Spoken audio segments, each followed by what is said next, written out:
भयम सदा। अपने इस शरीर को हमें ज्यादा आराम में नहीं डालना चाहिए। जितना आराम आप इस शरीर को देते जाएंगे उतना ही यह शरीर और आराम चाहता रहेगा। एक दिन वो होगा कि आपसे हाजी अपना खुद का पानी भी लेके नहीं पिया जाए। इसलिए तपस्या च दानम च, ये दो कार्य हम गृहस्थों को अवश्य करने चाहिए, तप और दान। तप का मतलब ये नहीं है कि आप जंगल में जाकर के बैठ जाएं। एक आसन से ज्यादा देर तक हम बैठने की आदत बनाएं, क्योंकि जब तक आसन से बैठने की हम आदत नहीं बनाएंगे ना, तो जब हम भगवान का भजन करने बैठेंगे, हमारा ध्यान लगने लगेगा, कथा में मन लगने लगेगा, तो ये पैर जवाब देने लग जाएंगे। तो पैरों में जब दर्द होगा तो फिर हृदय में चिंतन परमात्मा का नहीं, घुटनों का ही चलेगा। इसलिए ज्यादा से ज्यादा देर तक बैठने की हम आदत बनाएं। एक भैया पीली साड़ी वाली काय के लिए आए, क्या सुना रहा था मैं? बताओ क्या सुना रहे थे? हाँ जी, बातें नहीं करें, अब ध्यान से सुनो। चलो मुझे पता है। बोलिए वृंदावन बिहारी लाल की जय हो। तपस्या और दान। तपस्या का मतलब है कि शरीर से ज्यादा परिश्रम करें, श्रम करें, और इसको ज्यादा आराम का तलबी नहीं बनाएं। दानम च, अपनी विशुद्ध कमाई का, परिश्रम की, मेहनत की कमाई का कुछ भाग अच्छे काम में जरूर लगाएं। यह हम गृहस्थों का नियम होता है। देखो, जैसे कुएं में पानी हम निकालते हैं ना, पानी शुद्ध रहता है, लेकिन यदि कुएं से 10-5 साल पानी नहीं निकालो तो उस कुएं का जल दुर्गंध देने लगता है, वो पीने लायक नहीं रहता। इसी प्रकार जो धन कमा करके केवल हम अपने निजी स्वार्थ में प्रयोग करते हैं, धर्म में बिल्कुल भी नहीं लगाते, उस धन में दोष आ जाता है और वो धन हमारी संतान की बुद्धि बिगाड़ देता है, हमारे बच्चों की बुद्धि पर ऐसा असर डालता है कि जितना किया कराया है ना, वो सब बिगड़ जाता है। अतः सज्जनों, माताओं, हमारे गुरुजनों के कहे अनुसार हमें इन नियमों का पालन अवश्य करना चाहिए। और यदि कोई व्यक्ति ज्यादा बड़ा साधन नहीं कर सकता तो ऐसे व्यक्ति को भगवान के पार्थिव लिंग की पूजा करनी चाहिए। जो आप प्रातःकाल पार्थिव शिवलिंग बनाते हैं ना, आज कलयुग के समय में ये सबसे बड़ी पूजा है। हाँ, अन्य युगों में जो फल तुम्हें सैकड़ों अश्वमेध और राजसूय यज्ञ करने से भी नहीं मिलता, वो फल तुम्हें इस कलयुग में केवल भगवान सदाशिव के पार्थिव पूजा से मिल जाता है।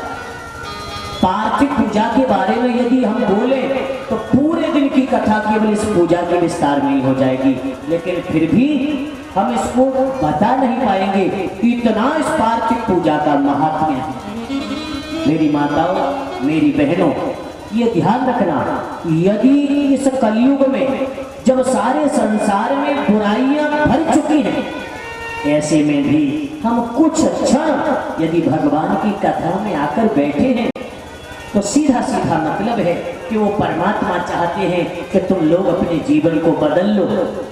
कैसे बदलें? तो इसके लिए हमें भगवान की पूजा का सहारा लेना होगा। पूजा का मतलब क्या होता है? केवल रोली चावल फूल चढ़ा देना पूजा नहीं। पूजा का अर्थ है सुख, समृद्धि, ऐश्वर्य। पूजा में 2 अक्षर है ना, तो पू जो एक अक्षर है वो बोध कराता है तुम्हारे जीवन की सुख और समृद्धि का। जा का अर्थ है प्राप्ति, सुख और समृद्धि के लिए जो कर्म किया जाता है मेरे बंधुओं, उसे पूजा कहते हैं।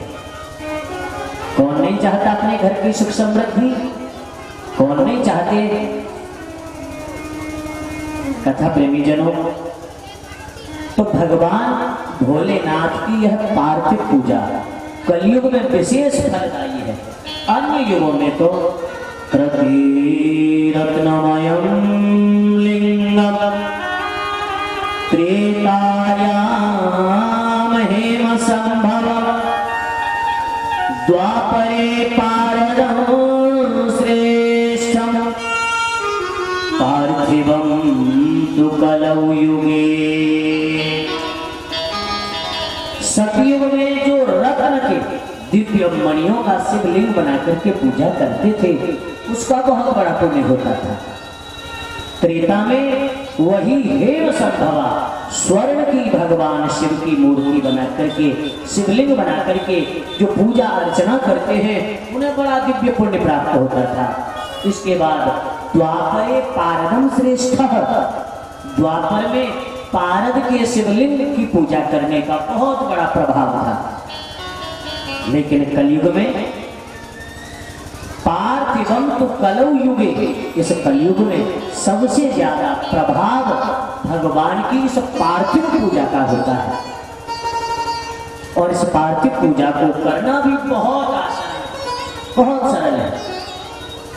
आप लोगों को आज दिन पर यहाँ हम पूजा करवाएंगे, सिखाएंगे, सारी नियम सारी चीजें बताएंगे, और फिर 8 दिन बाद आप लोगों को वह सारी विधि वैसे ही याद हो जाएगी। कैसे पार्थिव पूजा करनी है बताते हैं कि तथा सर्वेषु लिंगेषु पार्थिवं श्रेष्ठमुच्यते। भगवान भोलेनाथ की यह दिव्य पार्थिव पूजा जो भी व्यक्ति करना चाहते हैं, देखो पहले मिट्टी लेके आएंगे, उस मिट्टी को जल देंगे, थोड़ा सा जल डाल करके फिर उस मिट्टी को गूंदेंगे। तत्पश्चात जैसे हमारे हाथ की छोटी उंगली होती है ना, ऐसे इतनी बड़ी बड़ी दोनों हाथों से नमः शिवाय जपते हुए हम शिवलिंग निर्माण करेंगे। इसका मंत्र भी होता है हरौ महेश्वरः शंभो शूलपाणि पिनाकद्रे शिवः पशुपतिश्चैव महादेव इति क्रमा। ये 8 नाम है भगवान के। हरौ महेश्वरः शंभु शूलपाणि पिनाकद्रे, इनमें चतुर्थी विभक्ति लगाएंगे। ओम श्री हराय नमः, ऐसी मंत्र बन गया। तो श्री हराय नमः कह करके मिट्टी उठाई, समझ रहे हो ना? मिट्टी ले ली, फिर भगवान भोलेनाथ को चढ़ा दी। पिनाकद्रे भगवान को भोग लगा दिया।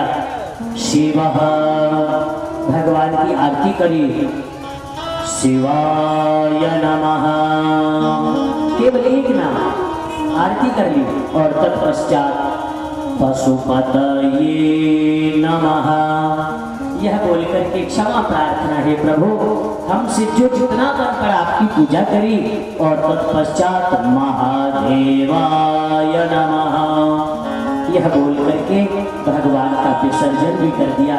हे भोलेनाथ, आप मेरे हृदय में कैलाश पर सदा निवास करें, मेरे हृदय रूपी कैलाश में आप सदा निवास करें। मेरी माताओं, यदि ये नाम याद न रहे तो केवल नमः शिवाय ये तो याद रहेगा ना। नमः शिवाय बोल करके मिट्टी उठा लीजिए, नमः शिवाय बोल करके गूंद लीजिए, नमः शिवाय बोलते हुए हाजी शिवलिंग निर्माण कीजिए। भक्ति और भाव से श्रद्धा पूर्वक जो व्यक्ति एक शिवलिंग भी बना करके पूज लेता है ना, तो उसे एक अश्वमेध यज्ञ के बराबर पुण्य मिलता है। हाँ, कलयुग में सबसे महान पूजा होती है, सबसे बड़ी यज्ञ यदि कोई है तो वो ये पार्थिव पूजा है। यदि अपने घर पे करोगे तो हजारों का खर्च पड़ेगा, समय निकालना पड़ेगा। वृंदावन से विद्वान योग्य आचार्य तुम्हारे नगर में चल के आए हैं, आकर के प्रेम से अपनी पूजा की सामग्री लेकर के आइए, यहाँ बैठ जाइए, प्रेम से जैसा निर्देश किया जाए उसके अनुसार आप पूजन कीजिए। भगवान भोलेनाथ सबकी झोलियां भर देते हैं, सबकी कामनाएं पूरी करते हैं। मेरे सभी श्रोताओं का जीवन भी अपनी भक्तिमय बना लेंगे। तो इस प्रकार भगवान की पूजा करते समय हमें ध्यान करना है, दुनियादारी नहीं सोचनी है, ये नहीं सोचना कि कौन क्या कह रहा होगा, नहीं, भगवान का ध्यान कीजिए। कैलाश पीठासनमध्य संस्थम भक्तैः सनन्दादिविराजमान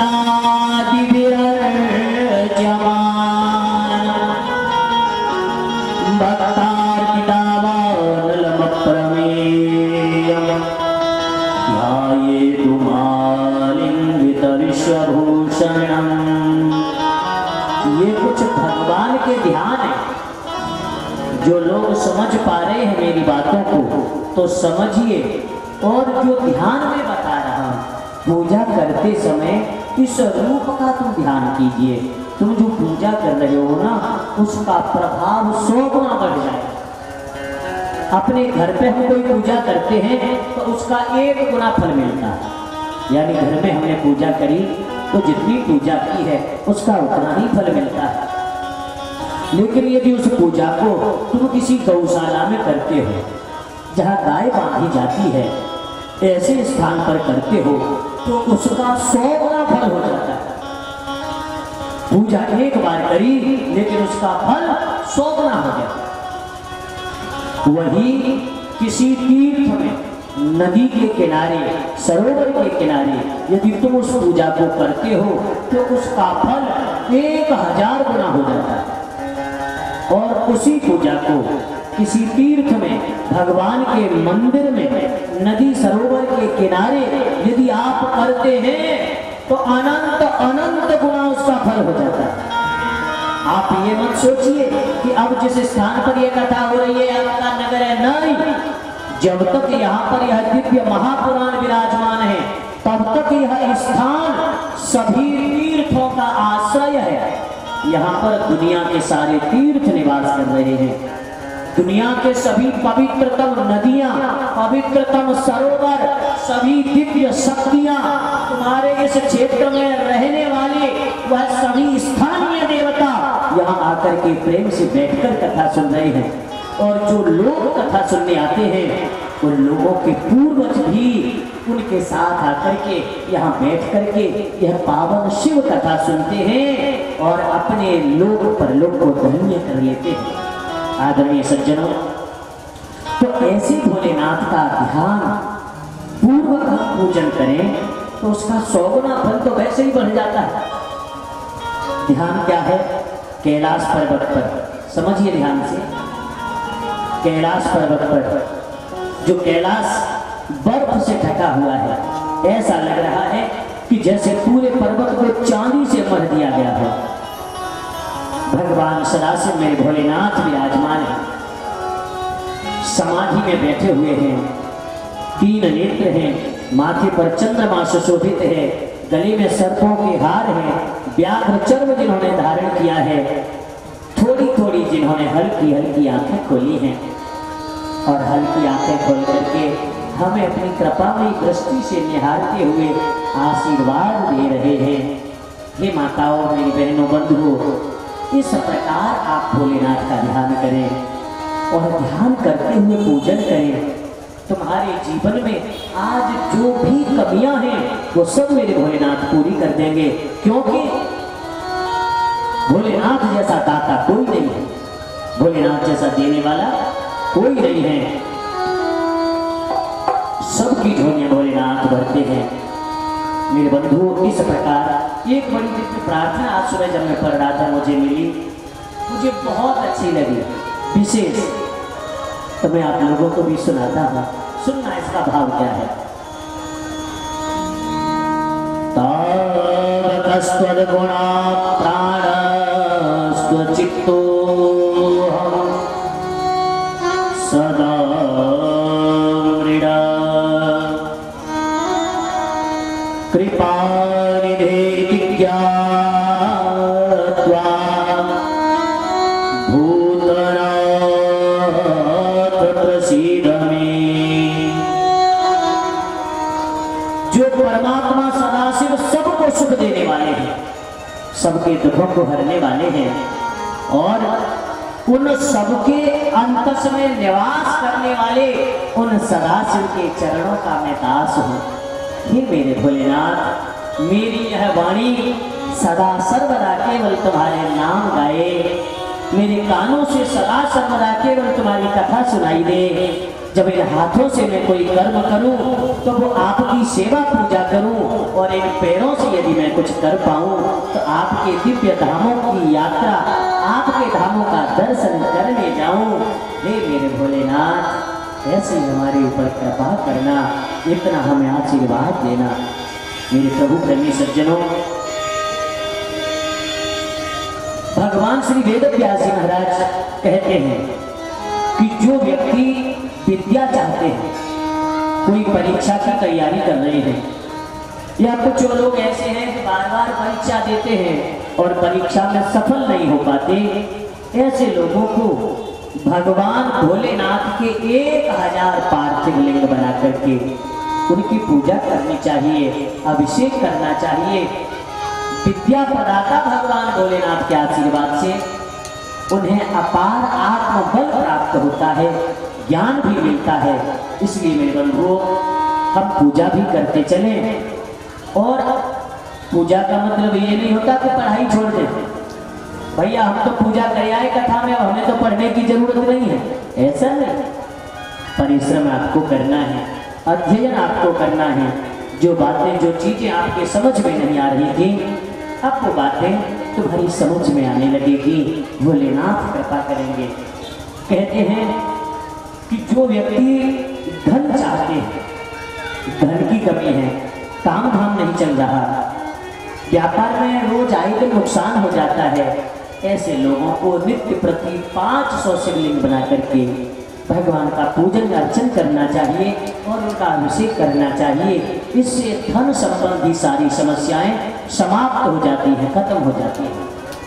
मेरे प्रभु प्रेमियों, आगे कहते हैं कि जो पुत्र चाहता है, जिसके संतान नहीं हो, या केवल बेटी बेटी हो, बेटा नहीं हो, बेटा चाहता हो, तो ऐसा व्यक्ति 1500 शिवलिंग बना करके उनका पूजन करे और उनका भाव सहित अभिषेक करे, तो भोलेनाथ की कृपा से उनकी कामना पूरी होती है।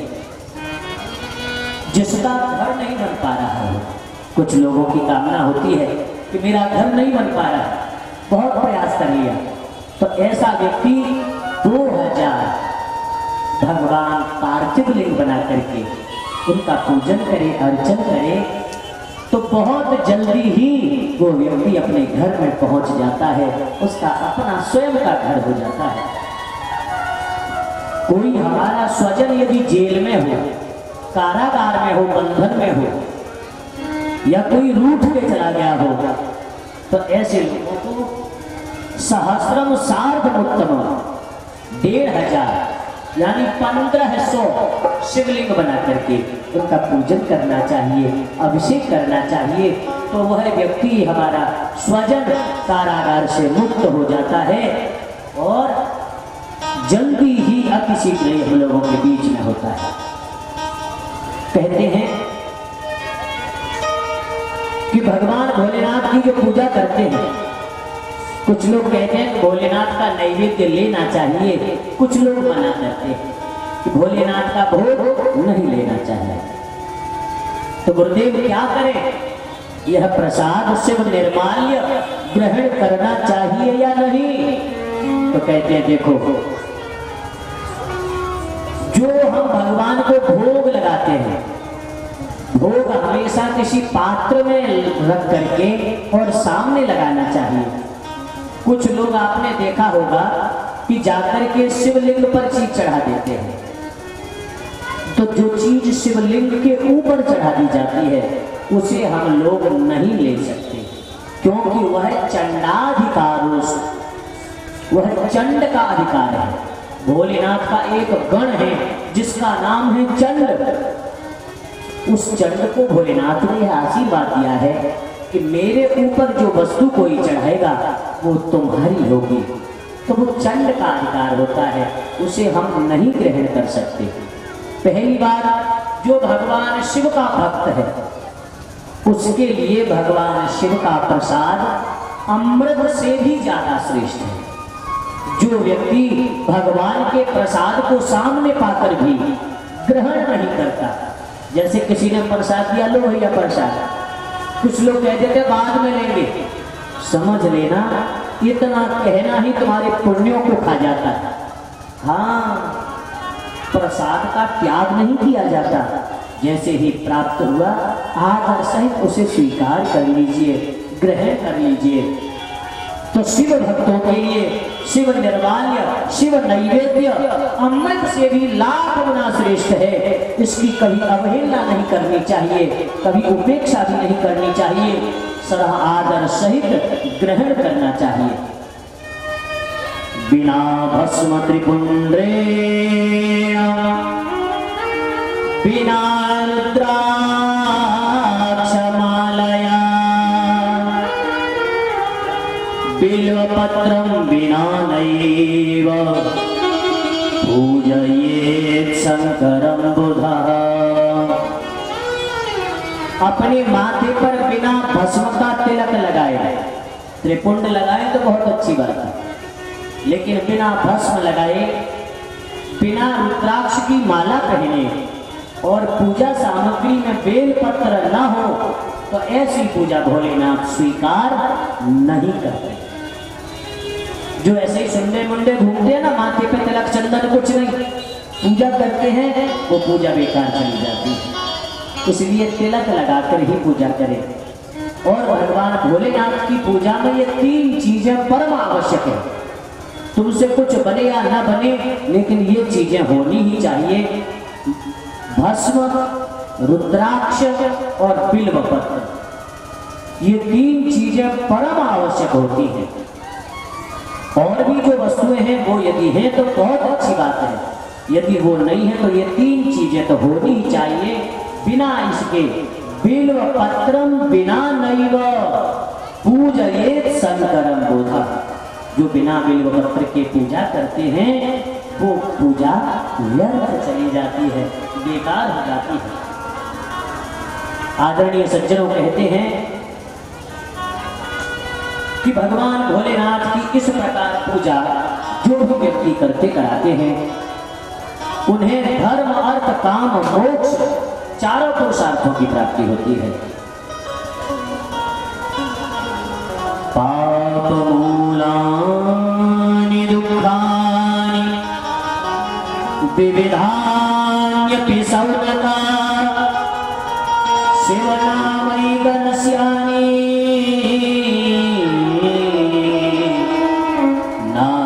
नान्यनस्यानि सर्वथा।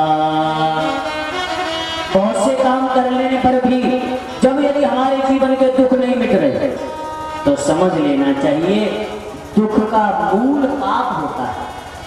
हमें यदि जीवन में दुख है, परेशानी है, तो वो हमारे पापों की वजह से है, हमारे पापों के कारण है। और उन पापों को यदि हम समूल मिटाना चाहते हैं तो जो श्री शिव महापुराण में बताया गया है उसके अनुसार हम आचरण करें, उनके अनुसार हम व्यवहार करें। आदरणीय बंधुओं, मेरी माताओं, इसके बाद रुद्राक्ष धारण की विधि बताई है। बड़ी सुंदर कथाएं हैं, लोग उठ उठ के जा रहे हैं, इसलिए मुझे अच्छा नहीं लग रहा। पहले ही कथा 2 घंटा लेट हो गई और अब घंटा आधा घंटा कहने का भी मन करे तो भैया कोई न कोई व्यवधान लगा ही रहता है। अब आप लोग मुझे बताइए, मैं अपने श्रोताओं से पूछ रहा हूँ, तुम कितने बजे से कितने बजे तक कथा सुनना चाहते हो? जितने बजे तक तुम लोग खड़े हो गए नहीं जाओ, वो हमें बता दो, हम उतने ही समय से कथा का आयोजन करवाएंगे। बस आपका पता ही नहीं है, कोई 6 बजे खड़े होकर चला जाता है, कोई कहता है 9 बजे तक कथा सुना। कितने बजे तक कथा हो? 7 बजे तक, 8 बजे तक? अरे भैया कैसे तक बोलो। अरे मैं 8 बजे की 7 बजे की पूछ रहा हूँ, तो बाबरी घर कहाँ से आ गई?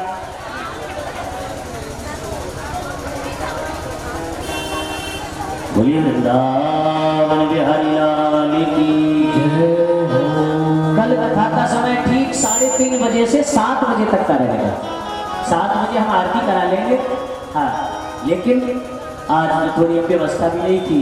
आज तो बस मैंने जैसे जैसे भोलेनाथ की कृपा से, गुरुदेव के आशीर्वाद से आप लोगों को कथा सुनाई दी है कि प्रारंभ में तो मेरा मन डोल गया था, मुझे लगा था आज की तो हो गई जय सिया राम। भोलेनाथ ने बड़ी कृपा करी।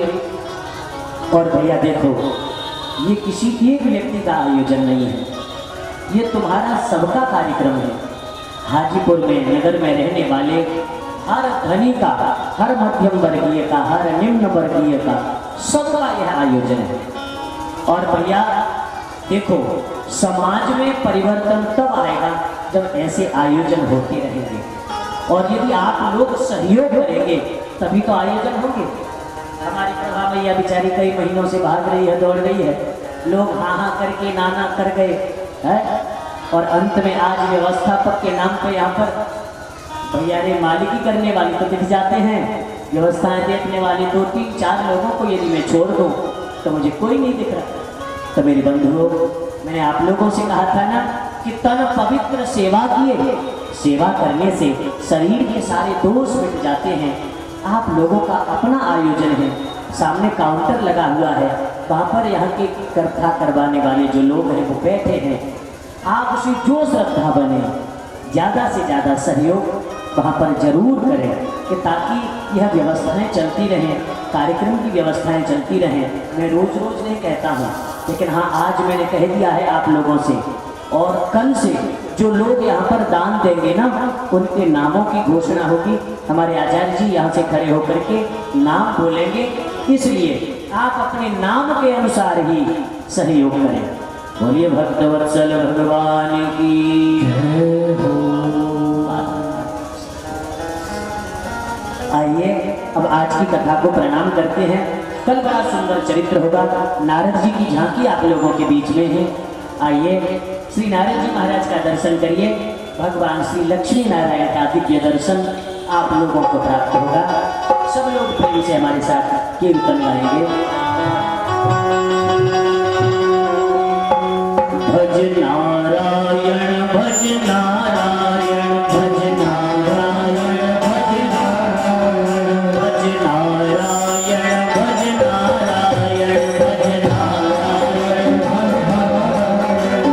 नारायण भज नारायण को नाम रे, भज नारायण को नाम रे, भज नारायण को नाम रे, भज नारायण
शब्दों के साथ आप सबके हृदय में विराजमान उस परम पिता को सादर प्रणाम करता हूँ, अपनी वाणी को विराम देता हूँ।